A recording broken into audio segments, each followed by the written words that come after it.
এই যে তুমি আগের মতো হাসো না, ভালোবাসো না, চুপচাপ একা থাকো, আমার বুঝি আফসোস হয় না?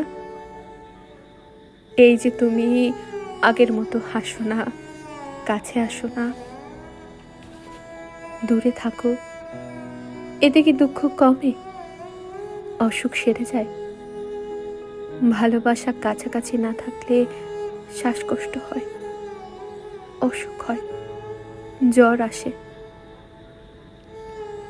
এভাবে একা একা নিজে নিজের দুঃখ বয়ে বেড়ানো যে যন্ত্রণার, ভীষণ কষ্টের। ভালো না বাসো, বিরহের ভাগ দাও, রোগ শোকে পাশে রাখো। এভাবে আমায় দূরে ঠেলে দিয়ে তুমি কি আদৌ ভালো থাকতে পারো? হয়তো পারো, তবে আমি যে পারি না। তোমার মুখের হাসি না দেখলেই আমার পৃথিবী জুড়ে নেমে আসে শোকের আভাস।